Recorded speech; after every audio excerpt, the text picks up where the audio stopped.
बिस्मिल्लाहिर्रहमानिर्रहीम। अच्छा जी, आज हम बात करेंगे कि कैसे एक 20 मार्क्स के क्वेश्चन को किसी भी, चाहे वो ऑप्शनल है या चाहे वो कंपलसरी सब्जेक्ट है, उसके अंदर किस तरह उसको सॉल्व करना चाहिए, यानी उसकी लेंथ कितनी होनी चाहिए, उसका स्ट्रक्चर कैसा होना चाहिए, क्वेश्चन को कैसे ब्रेक डाउन करें, कितना लिखें तो इनफ होगा। ठीक है, ये सारी चीज़ें आज हम डिस्कस करेंगे। ठीक है, शॉर्ट वीडियो में बना रहा हूँ। ठीक है, इसके अंदर मैं आपको एक सैम्पल क्वेश्चन भी सॉल्व करके दिखाऊंगा। देखिए, जब एक न्यू एस्पिरेंट जो है ना, जब तैयारी शुरू करता है, उसके जहन में सबसे बड़ा यही सवाल होता है कि एक 20 मार्क्स का क्वेश्चन जो है उसको कितना सॉल्व करना चाहिए, कितने पेजेस लिखने चाहिए, कितनी उसकी लेंथ होनी चाहिए, क्वेश्चन की एक हेडिंग के अंदर कितना स्टफ लिखना चाहिए। ठीक है, अभी भी मैं जो आपको प्रोवाइड करूंगा वो भी इनफ नहीं है, लेकिन सिर्फ एक समझाने के लिए आपको मैं यानी ओवरव्यू दूंगा। ठीक है, तो चलते हैं अपनी टेक्निक की तरफ कि कौन कौन सी टेक्निक्स को आपने जहन में रखना है, क्या क्या चीज़ों को आपने जहन में रखते हुए पेपर को 20 मार्क्स के एक क्वेश्चन को सॉल्व करना है। सबसे पहले हम ये देखेंगे कि आपने अपना बेस्ट क्वेश्चन जो है वो कैसे सेलेक्ट करना है। देखिए, जब आप पेपर पढ़े ना, तो पहला, दूसरा और आखिरी जो सवाल है वो आपके बेस्ट 3 क्वेश्चंस होने चाहिए, क्योंकि जब एग्जामिनर चेक करना शुरू करता है तो उसके ऊपर अच्छा इंप्रेशन पहले 2 क्वेश्चंस डाल देते हैं, उसका इम्पैक्ट फिर अगले 2 क्वेश्चन के ऊपर आता है। अगर आपको पांचों अच्छे आते हैं तो आप पांचों अटेम्प्ट करें, तो उनमें से फिर आपने बेस्ट, जो सबसे बेस्ट क्वेश्चन है ना, वो आपने सबसे पहले सेलेक्ट करना है। उसके बाद आपने क्या करना है, उसकी आउटलाइन और आइडियाज बनाने हैं। ठीक है, अब यहाँ पे क्वेश्चन आपके जहन में ये आएगा कि क्या हर सवाल की आउटलाइन पेपर के अंदर लिखनी है, तो ये जरूरी नहीं है। अगर आप लिख देंगे तो अच्छा इंप्रेशन पड़ेगा, नहीं लिखेंगे तो कुछ भी नहीं। मैंने किसी भी क्वेश्चन की नहीं लिखी थी और मुझे मेरे 70 मार्क्स भी आते रहे। मैं आपको ये बता रहा हूँ कि ये आउटलाइन और आइडियाज आपने रफ पे बनाना है कि मेरा एक क्वेश्चन है, उसकी आउटलाइन मेरी ये होनी चाहिए, उसके अंदर मैं ये चीज़ों को डिस्कस करूंगा, ये एग्जांपल्स कोट करूंगा। ठीक है, कोटेशन अगर आप कोई ऐड करना चाहते हैं, किसी की सेइंग ऐड करना चाहते हैं, कोई शेर ऐड करना चाहते हैं, कुछ भी, तो वो आपने क्या करना है, वो रफ वर्क के ऊपर पहले ही लिखना है। 2 मिनट के अंदर आपने ये सारी चीज़ें प्रिपेयर करनी है, और नेक्स्ट जो 31 to 32 मिनट्स हैं वो आपने 35 मिनट्स में से नेक्स्ट 32 to 33 मिनट्स ये आपने देने हैं फिर उसको एग्जीक्यूट करने में या उसको लिखने में। ठीक है, अपने क्वेश्चन को ना ब्रेक डाउन कर लें पार्ट्स के अंदर। ठीक है, सवाल के अंदर ही। अब मैं जो आपको क्वेश्चन दूंगा ना, उसके अंदर पार्ट्स नहीं है। ठीक है, तक वो मैंने इसलिए पार्ट्स वाला चूज नहीं किया क्वेश्चन के, ताकि आपको ये समझ आए कि हमें किसी क्वेश्चन का यानी पार्ट्स वाला क्वेश्चन ना हो तो हम उसको कैसे पार्ट्स में डिवाइड कर सकते हैं। ठीक है, जब अब मैं आगे चल के एग्जांपल आपको दिखाऊंगा तो आपको ज़्यादा अच्छे से क्लियर होगा। एक क्वेश्चन है ना, उसके अंदर आएगा define physics, just like define physics या डिफाइन केमिस्ट्री। उसके बाद उसकी ब्रांचेज लिखनी है और एक ब्रांच को आपने एक्सप्लेन करना है। अब ये इस क्वेश्चन के ना 3 हिस्से हो गए हैं।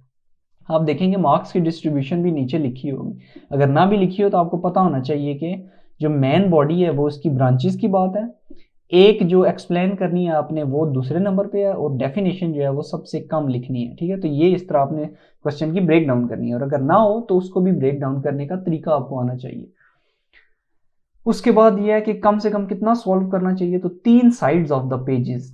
3 साइड्स का ये मतलब नहीं है कि 3 पूरे पूरे पेजेस, यानी 1 साइड ऑफ सिंगल पेज जो है वो 1 साइड काउंट होगी। तो 3 साइड मीन्स तकरीबन आपका टोटल अगर देखा जाए तो 1.5 पेज बनता है, और उसकी 3 साइड्स। ठीक है, ये मिनिमम होना चाहिए आपका, और वो भी क्वालिटी का कंटेंट, जिस तरह मैं आपको दिखाऊंगा इसी तरह हेडिंग्स बना के इसी तरह टू दी पॉइंट अगर लिखेंगे तो फिर मिनिमम 3 पेजेस तक, अगर आपकी छोटी राइटिंग है मेरी तरह।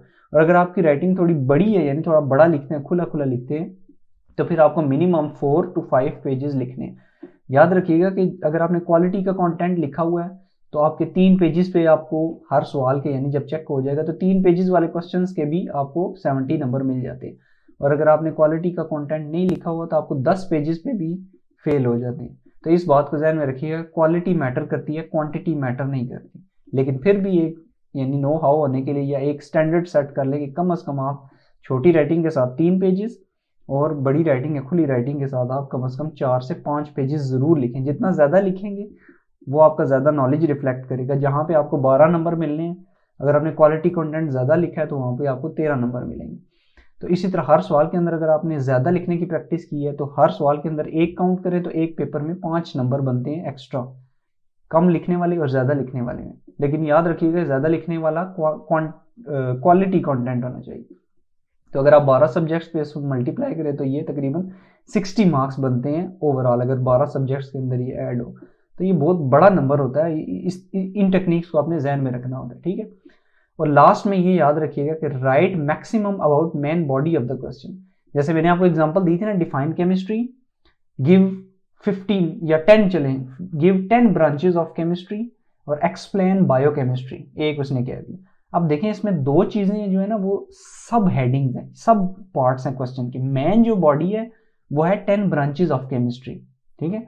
तो आपने ज्यादा जो लिखना होता है ना वो मेन बॉडी के बारे में लिखना होता है।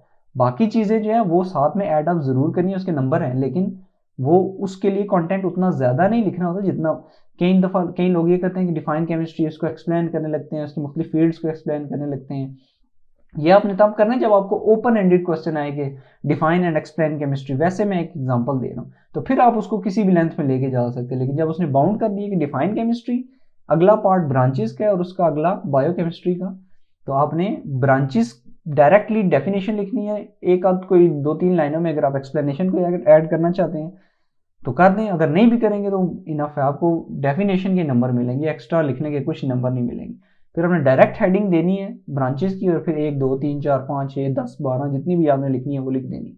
फिर आपने हेडिंग देनी है बायोकेमिस्ट्री की, और फिर आपने उसको सॉल्व कर देना है। तो इस तरह चल के आपने अपने क्वेश्चन को ब्रेक डाउन करना है। अब मैं आपको आगे चल के एक क्वेश्चन दिखाता हूँ जिससे आपको अंदाजा हो जाएगा कि क्वेश्चन को ब्रेक डाउन कैसे करते हैं। क्वेश्चन को अगर ओपन एंडेड क्वेश्चन आए या पार्ट्स के बगैर वाला क्वेश्चन हमें नजर आए तो हम उसको कैसे ब्रेक डाउन कर सकते हैं, ठीक है। इसमें आपका नॉलेज भी मैटर करेगा और इसमें आपकी यानी थिंकिंग और टेक्निक भी मैटर करेगी। तो चलते हैं जो मैंने आपको एग्जांपल दिखानी है उसकी तरफ। अच्छा, अब देखें मैंने एक क्वेश्चन लिया है, ये चाहे पास्ट पेपर का या नहीं है लेकिन इसी तरह के क्वेश्चंस आए हुए हैं। Explain the role of sir Syed Ahmad Khan in Muslim renaissance in subcontinent के। सब कॉन्टिनेंट के अंदर जो सर सैयद अहमद खान का रोल था मुसलमानों के रिवाइवल के लिए, उनको जगाने के लिए, तो वो आपने एक्सप्लेन करना है। अब देखें ये मैंने रफ के लिए आउटलाइन बनाई है। अगर आप क्वेश्चन से पहले इस तरह छोटी सी आउटलाइन लिख देंगे ना तो आपका बहुत अच्छा इंप्रेशन पड़ेगा कि वो यहाँ से ही देख के समझ जाएगा कि आपने की कंट्रीब्यूशन के अंदर जो मेन में उसका सवाल की बॉडी थी उसके अंदर आपने क्या लिखा है। अब देखें यहाँ पे क्या उसने पूछा कि role of sir Syed Ahmad Khan, आपको समझ आ गया कि मेन बात इसमें क्या हो रही है, सर सैयद अहमद खान का रोल, ठीक है। तो वो आपने पहले इंट्रोडक्शन में ये चीज सारी घुसेड़नी है, ये जो आपने की कंट्रीब्यूशंस लिखे हैं कि उन्होंने पॉलिटिकल रिफॉर्म्स की, सोशल रिफॉर्म्स के लिए काम किया, रिलीजियस रिफॉर्म्स के लिए काम किया, ठीक है, एजुकेशनल रिफॉर्म्स के लिए काम किया, ये सारी चीज़ें आपने कंट्रीब्यूशन में लिखनी, इंट्रोडक्शन में लिखनी है। फिर की कंट्रीब्यूशन की आपने हेडिंग देनी है आउटलाइन के अंदर, उसके बाद ये सारी 3 चीज़ें लिखनी है और एंड में कंक्लूजन। तो ये आपका स्ट्रक्चर होगा एक क्वेश्चन लिखने का, ठीक है। अब आंसर की तरफ चलते हैं और बाकी चीज़ों को समझते हैं।